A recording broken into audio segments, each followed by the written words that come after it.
Tony and I did not coordinate what we were going to talk about today, and I was just about to stand up here and tell you that Zero Emissions, Inc. is a non-profit, non-government, and to the extent possible, non-political organization devoted to reducing NUSA's carbon dioxide emissions to zero by 2026. But as Tony just made clear, nothing's non-political anymore. The mere exercise of intelligence or good financial sense is a political act. We just have to accept that and set it aside for what we're doing here. We do not seek to be a political advocacy group. We simply seek to clear some of the barriers and get to where we want to go, which is zero emissions producing. Now, we in ZEN think we've built a pretty good understanding of where we stand right now, and for that we have Jeff to thank. You'll hear from Jeff afterwards, who reduced all these good inchoate ideas we had to actual numbers. But even though we know the numbers, we think, and we think we understand the technology and everything that's going on, we know the NUSA community pretty well, and we're confident that many of you here today have ideas we haven't thought of, have connections we haven't exercised, have enthusiasm which is worth a fortune to everybody. So the purpose of today is not for us to stand here and tell you what we're going to do. The purpose is to get you to tell us where you fit in, what you're thinking about. And the overarching rule is there is no such thing as a stupid question, because if you're wondering about something, somebody else is too, and that other person's too shy to ask. Okay, so feel free. On that topic, we're not going to have questions after each speaker today, because that'll stretch out too long. We will have questions at the end. Everybody will be available, and in the workshops, we'll all be available for that. So across NUSA, carbon dioxide emissions arise from several main sources, mainly electricity, which we'll talk about here, transport, tourism, and then the other big one is waste disposal. But that's entirely under the management of the council, so we've set that aside for just now. And while it's hard to nail it down too precisely, the best analysis suggests that about 69% of all of our carbon dioxide emissions arise from our use of electricity. So that might be a few points more, a few points less, but there's no doubt that electricity is the biggest game in town. So that's why we're addressing that one. Now, Jeff has dug in and done the hard work to deliver a number which I find astonishing. I find it breathtaking. And that number is 5. How did we get to 5? Well, NUSA as a whole consumes about 300 gigawatt hours of electricity in a year. Now don't glaze over. Some people hear physicsy, mathy terms like gigawatt hours and they drift off and start thinking about cupcakes. I don't want you to do that. It's just a quantity. We could reduce it to, so many Olympic-sized swimming pools full of electricity. That's what the Australian would do, but it's not. It's just a number. 300 is the number. All right. Of that, about 60% is used in residences, and about 40% is used in businesses. Now, I will pause just to ask you to be careful to think about the units you use when you talk about electricity. At home or at your business, your consumption is measured in kilowatt hours. You have to charge about 25 cents per kilowatt hour, plus all the other charges they lay on, but that's the consumption charge. A megawatt hour is just 1,000 kilowatt hours, and a gigawatt hour is just 1,000 megawatt hours. But don't worry about it. If you hate Greek prefixes, then just think 300 is the number. Over a year, NUSA uses about 300 gigawatt hours. The biggest coal-fired power station you can picture in your mind produces about 2 or 3 gigawatts. So if one of those giant power stations runs for an hour, you get 2 or 3 gigawatt hours. And after 100 hours of that, you'd have what NUSA consumes in a year. Okay. Now, we have to be prepared to shift gears just a little bit here. When we start talking about solar photovoltaics, solar electric systems on your roof, we talk about kilowatts, not kilowatt hours anymore. Okay? A typical household solar system now, a new one installed, most commonly would be 5 kilowatts. And what that means is that under ideal conditions, good sun, clear sky, all that, your system will produce about 5 kilowatts. If it does that for an hour, then you will have produced 5 kilowatt hours. Okay. Now, most of the time, your PV system produces something less than its rated capacity. That's okay. That's what they're designed to do.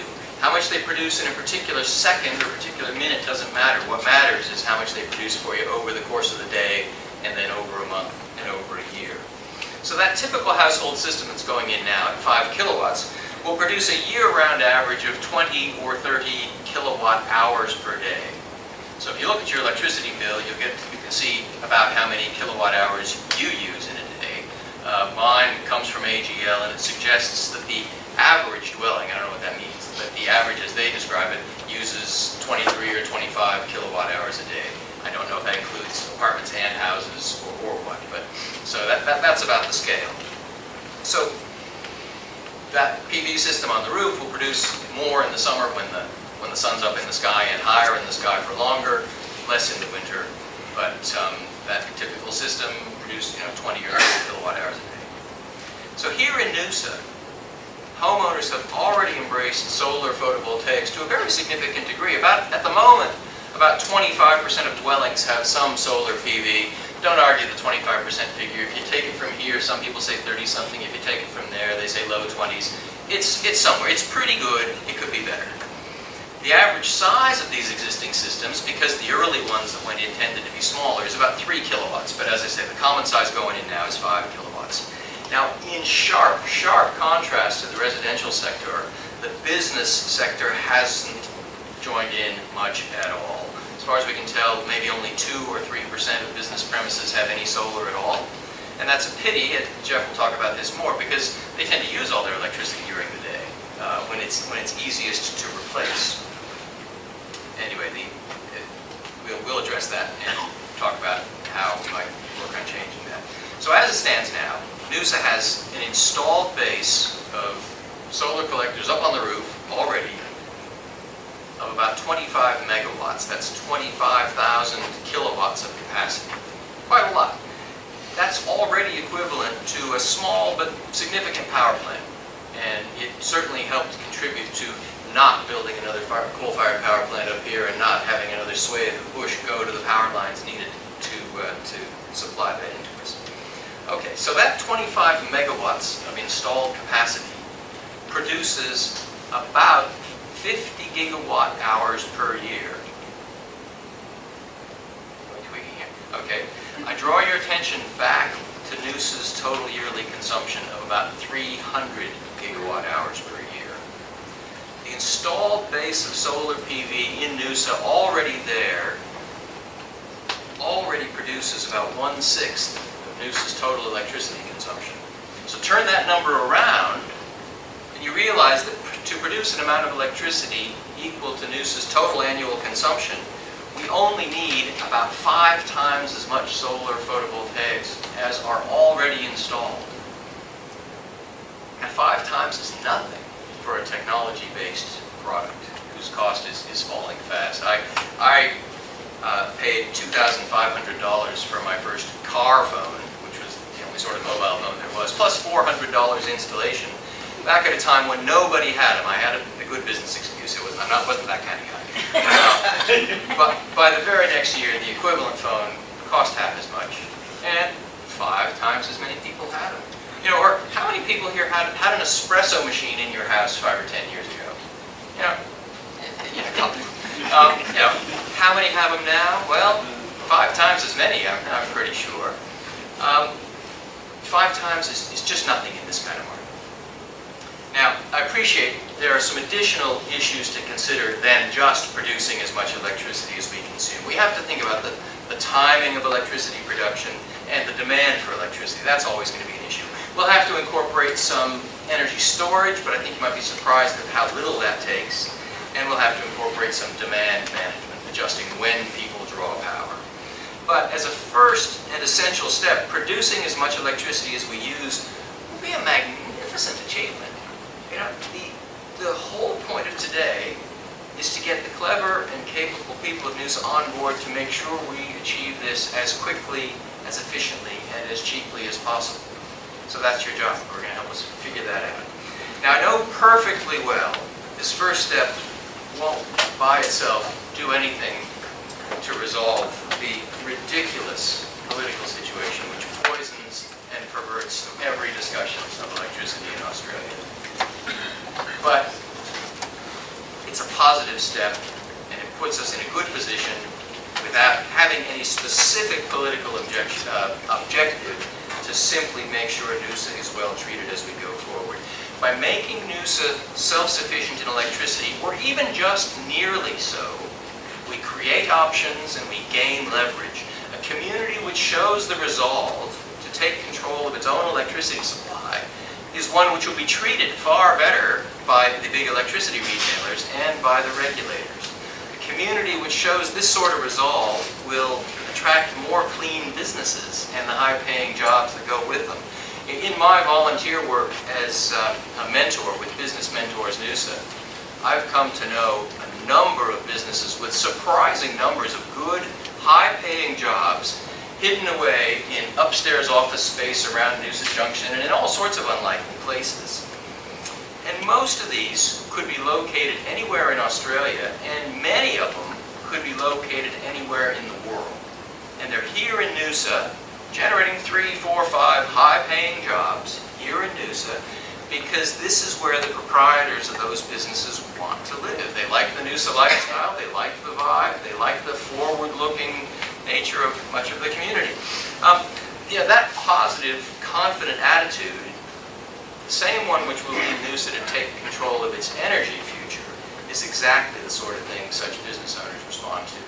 It's just in the water when it starts happening. So the opportunity to move to self-sufficiency also creates some attractive financial opportunities. Business owners can choose right now to slash their spending on electricity, delivering immediate improvements to their cash flow and profitability. In fact, I brought this up at the fortnightly mentors meeting on Thursday morning, and one of them got on to me on the email right after and said, "Here's my electricity bill, what do I do?" And while I've since had it checked by somebody properly qualified to do so, I looked at it and said, this is obvious. You're spending $11,000 a year on electricity. For a one-time expenditure of $30,000, you can take that to zero, and your electricity is taken care of for the indefinite future. Well, you don't have to be a financial analyst to work out that's a pretty good return. And if he chooses to do it not without spending any cash up front, you can borrow the money, and it still looks like a fantastic return. That situation is repeated building after building after building on all these businesses around here. And if they haven't picked it up as business owners, they're leaving money on the table. Now, the actual installation of all that extra solar gear, 5 times as much as we have now, that's big business in itself. That's good for local business operators, a couple of whom are here in the room. And it gives us the opportunity to establish Noosa as a center of expertise and innovation. So let's just go back to that number, 5. Just 5. The installed base of solar PV in Noosa already delivers about 1/6 of our electricity. Let's do it 5 times more. We're doing so in a market where the cost of solar gear is falling dramatically and is still falling fast.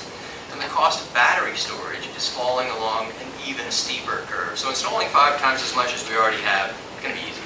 So with a bit of commitment and enthusiasm, we can quickly move to the point where we produce as much electricity as we consume. Now, apart from saving all of us stacks of money, to which probably nobody here would object, it'll put Noosa in a position to demand that electricity operators and higher levels of government treat us with respect, rather than as dumb bunnies who meekly pay extortionate prices for dirty, destructive, coal-fired electricity, which is what we're doing today, right now. All right, I'll hand over to Jeff Acton. He'll take you through some of the methods we used to form our initial view of the number 5. And as I say, we'll just hold questions until we get through the initial lineup of speakers.